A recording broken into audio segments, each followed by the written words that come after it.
All right, now we'll turn the floor over to Robin Brumfield, and we're going to do kind of our final part of our Annie Goes Online project.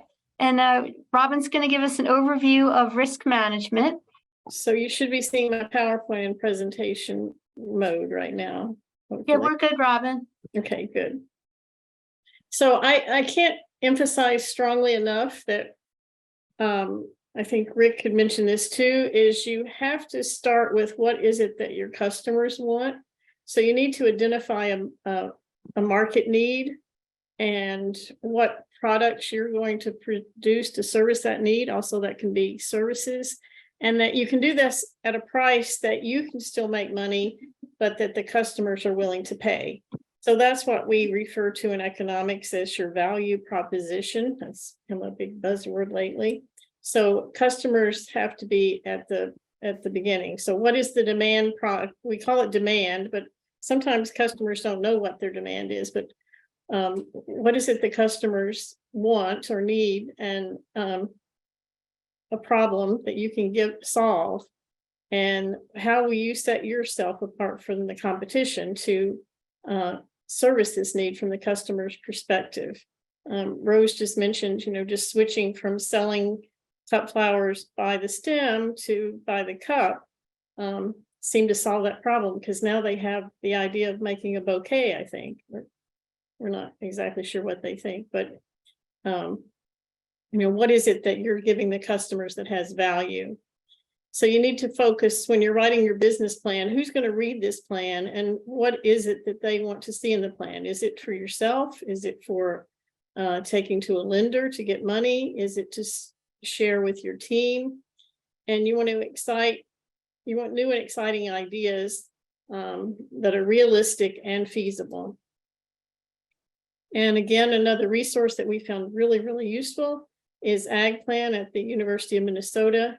It gives examples for each section of business plan. It has different types of plans depending on where you're in the market channel. And it's very focused on agriculture. It does tend to be a little bit leaning toward Midwestern agriculture, not so much the direct marketing that we have here, but at least it is focused on agriculture. It has fact sheets and examples for every section that I think is helpful. And if you'd like to pick me or Madeline as reviewers, we'd be happy to do that. You can assign a reviewer to this as well. So going over what we did before, the first part of the business plan is the executive summary, but we'll cover that at the end, because it goes at the beginning of your business plan, but you write it last. And so the next part would be the mission statement. And just quickly, I find this is often the most valuable part of your business plan. It helps you think about that value proposition. Why are you in business? What are you giving the customers that makes it profitable for you and worth it for them to come to your business? It helps you set your goals and standards, and it looks at the future about what kind of business you want to be. And so it helps you keep everything on track. If you put this at the center of your focus, you also, of course, have to make money doing it, but everything has to come back to this mission. And if you find that other parts of your plan aren't focusing on the mission, then you either need to reevaluate your mission, or you need to adjust the other parts of the plan to match that mission statement. So you want it to be very short, sort of an elevator speech, and you don't want it to be product centered. You want it to be, what is it the customer wants? What is this value that you're adding to their lives? So you want it concise, you want to unify the people involved in your business, and you want it to be a foundation for measuring everything else that you do in your business. And once you have it, hang it up. It's you're seeing just about everybody has mission statements now, and it's important that everybody knows what your mission is. And this can be on all your literature, your social media, your website, and so forth. So we have a Rutgers fact sheet. You can just Google mission statement. I think we have this also on the Canvas website in the resources, and that's another good source I don't think we mentioned it yet tonight, but the Canvas website will be open through May, I think.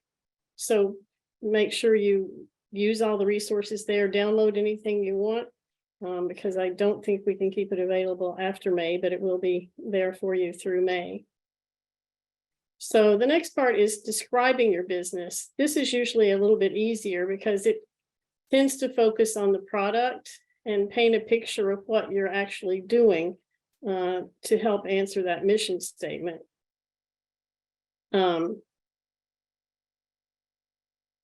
If you find when you write this description that you don't have the people available to do it, that's when you need to start looking for other people to fill that void in your business. You want it to be honest, inspiring, realistic, and hopeful. Again, it's a little bit more, what am I growing? What am I doing? Who are the customers? Not so much not as inspirational, I guess, is the mission statement, but a good description of what it is you do. And we have an example here of, we're a family business. This is where you can put in the history of how long you've been in the business, what it is you grow, or the products that you produce, and more description of who you are, what you sell. Another part that we like to think about are goals and objectives. I don't think we covered this too much this time, but we like to look at SMART goals. The acronym SMART stands for specific, measurable, attainable, relevant, and time-bound.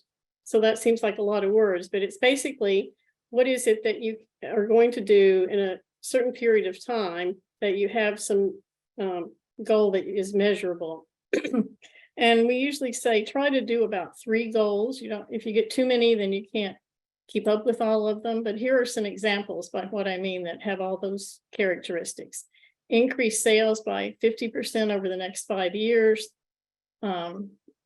Reduce labor costs by 20% over the next 5 years. So you see they're all time-bound, measurable, hopefully realistic. If they're not, you need to go back and reevaluate.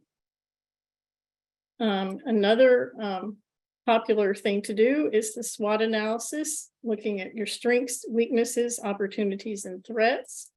And so strengths and weaknesses are things within your business that you have internal control over.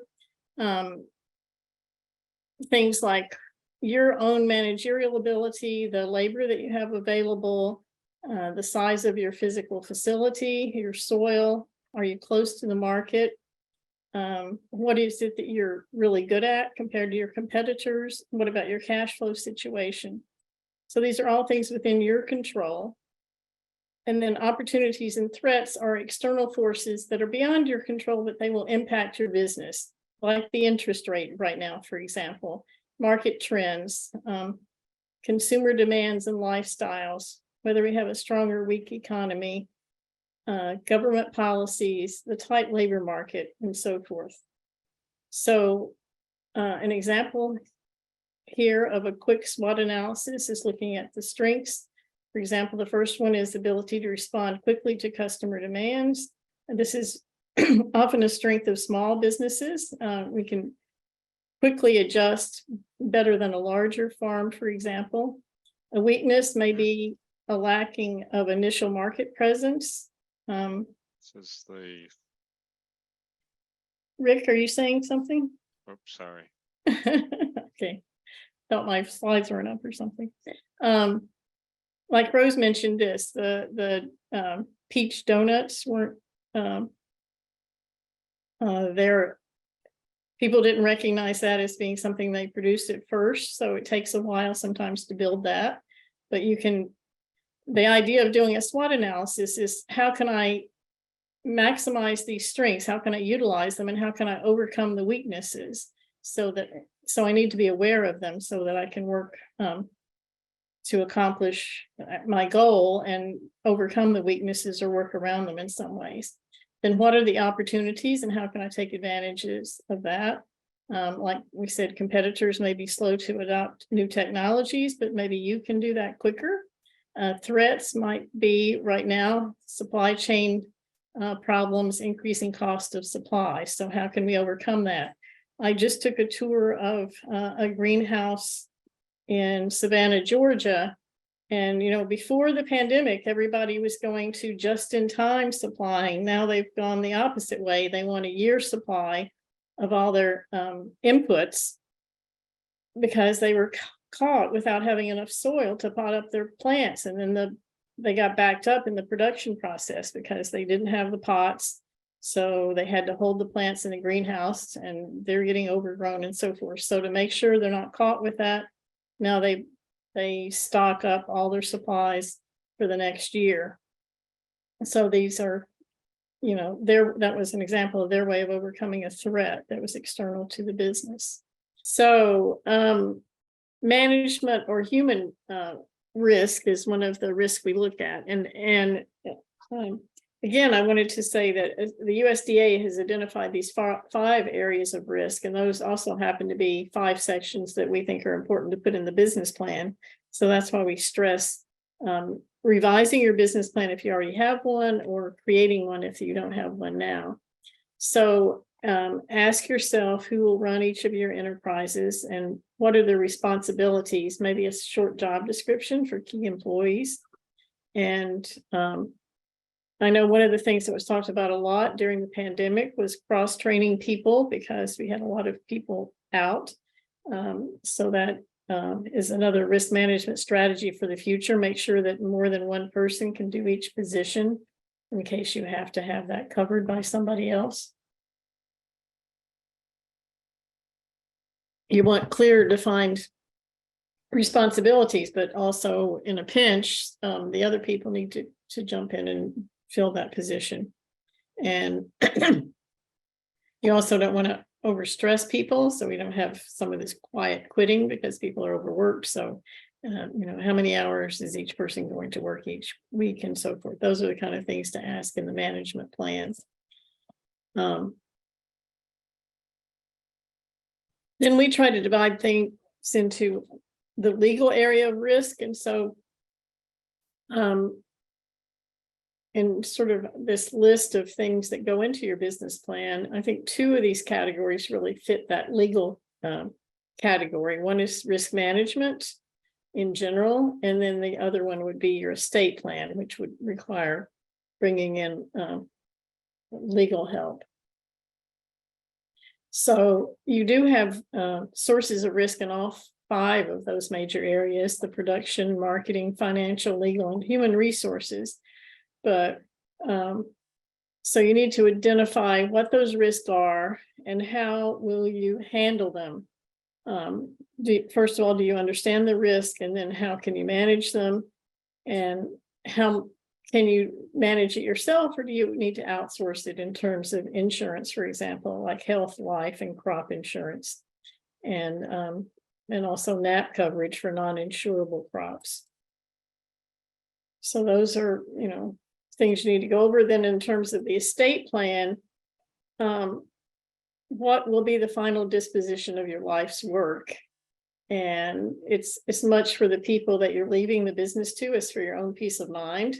And you may not want the business to come on. You may just want to sell the business. Our keynote speaker, Winfei Uva, has children that are in college that look like they're heading off in different directions besides running the farm. So they haven't decided yet what's going to happen. Now they're leaning towards selling the farm to someone else, but it may end up children come back.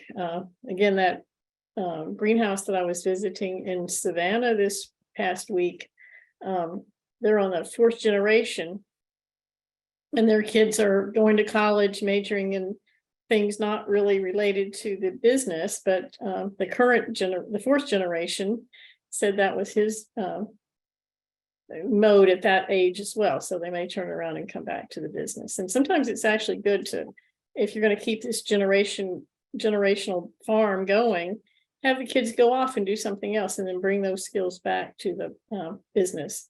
And we have a website looking at later life farming options for transitioning the business to the next generation, planning your retirement. And things you need to ask yourself is, do you have a will or a trust? When was it last reviewed? Have you sought professional help to guide you through the process of preparing all the documents, the wills, titles to the property, your banking and investment records and so forth. And who will take over the farm if you can't continue to perform your functions or no longer wish to. So those are some things to think about. Then the next component is financial plan, and this is the main component that lenders are going to look at. It's going to illustrate your ability to repay the investors and make a profit. So how are you going to do this? You don't really want to look more than 5 years out because things change so quickly that those projections are going to be meaningless, but you may want to project the next 1, 2, or 3 years out. And the key documents that you want to include in your financial plan are your income statement, your balance sheet, and your cash flow statement. And just to summarize really quickly, simple income statement is your sales minus your direct cost minus your overhead cost and leaving your bottom line or your net loss or profit. So it summarizes your earnings over a given period of time, typically 1 year. The balance sheet is more of a snapshot in time, whereas the income statement is kind of a summary of what happened over a particular period of time. The balance sheet is freezing in time at one moment and looking at the assets of the business and basically dividing it into who owns those assets. The claims of the outsiders are the liabilities, and the claims of the owners are net worth. And it balances. So the assets equals liability plus net worth. So here's a simple example of a balance sheet. Net worth can also be called owner's equity or stockholders' equity. And so you see both sides here balance $895,000. And then a cash flow statement breaks down the cash expenses and income over a specific period of time, monthly, quarterly, or annually. And it alerts you to when you need to borrow money to have a source of funding. Again, if you look in your Canvas website, the Rutgers Cost Accounting Program has the templates to fill out your income statement, your balance sheet, and your cash flow statement, and so that they all tie together. And also it allows you to do enterprise budgets for the enterprises that you're producing there. And you may want to add those as well as what enterprises are you growing, or and include budgets for all of those. Then the production plan, it usually as farmers are what we're most familiar with. So what it is we're going to produce, we constantly say that the way to reduce risk is to diversify. I think in New Jersey, we almost take that to the extreme and get over diversified. So be careful about that, because the more diversified you are, the downside of that is being efficient. It's hard to automate if you have so many different things going on. You can also reduce crop risk by crop insurance and by new technologies, by automation, by staying on top of things. We constantly have a new pest coming along, and so keeping up with those, keeping up with how to control them, keeping up with the new biologicals that are constantly coming out. We've moved from sort of spray and pray to more of an IPM or a biological approach. So coming to courses like this and the Ag Convention to keep updated on that is important as well. So ask yourself what you're going to produce, what technologies are you going to use, what varieties or species, how you're going to set yourself apart from other people, and are there some other farm-related activities that aren't actually farming, but extending the market vertically or horizontally, such as farmers markets, spraying for other farmers, selling ag chemicals, and so forth. So here's just a little example we put together. Also in the Canvas website, we have a Rutgers business plan, and so we have an example there. I think most of the examples there are for greenhouses, but this is just a little description of the production plan. So identifying what you're going to grow and putting some numbers on it, how many units. Again, this takes that paragraph of what they're saying they're going to do and puts the actual numbers and using a 5-year projection of how they're going to change their production over the next 5 years.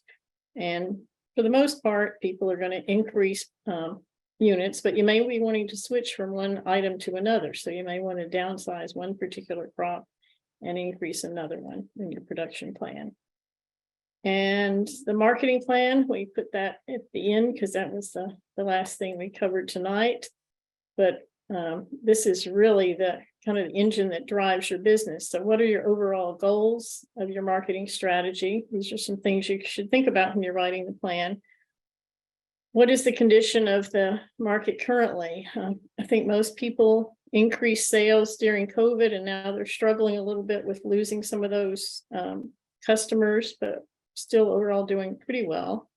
But that's something to think about. You may not want some big expansion plans in the next couple of years. How do you maximize potential through marketing? Who are your target markets? Who are your competitors? Again, I keep coming back to why should I buy from you if I'm your customer? What makes you special? And why would I prefer you over a neighbor? We have a little publication again that we put in the Canvas website on if you're just starting, some of you are just starting, to market, looking at the various different market outlets that are available in agriculture. And it has a whole series of questions that helps you kind of decide, depending on your answers, which market would be right for you. And let's see. So then the next one is management. I think I may have duplicated this. I'm sorry. I think we went over this before. I was juggling this around. So, and finally, we get to the executive summary. So this is what you write last, but it goes at the beginning of the package because honestly, a lot of your lenders are going to read the executive summary and then they're going to flip over to the financial plan. So make sure you really take some time to write this, especially if you're going to have it seen by someone else. It should be something that could stand alone and give an exciting, descriptive explanation of what you're doing, a summary of your business, and how you're creating this business plan. You should start with the typical who, what, when, where, why, how, and how much type questions, and take like 1 or 2 sentences from each of the other components of your business plan and write them here. Your mission statement, your basic business description concept, your measurable goals, your management needs and history, your marketing strategy, and your finances and financial strategy. So again, in that Rutgers business plan, there's an example of an executive summary there to help you along. So hopefully all of you have started working on your business plan, so don't get frustrated and stop working, keep going. And continuing to work on it is the most important part. It's don't get overwhelmed, try underlining the key points of the business, and if you get stuck, have somebody else take a look at it. Sometimes I've heard business owners say they just have people that aren't farmers at all come to their farm and walk around so they can ask questions like, why are you doing it that way? Why? Explain this to me. And it's can be a little intimidating, but it's very valuable to get some good feedback from an outsider. And then some additional resources. We have our Annie's Project website. We are recording most of the presenters. A couple of them did not want their talk to be recorded, but the ones that gave us permission to record it are going to be on the Annie's Project website. We also have more resources on the Rutgers Farm Management website. I already mentioned the University of Minnesota Ag Plan, as well as the Later Life Farming and the Market to Market Plan. So I think that's pretty much it.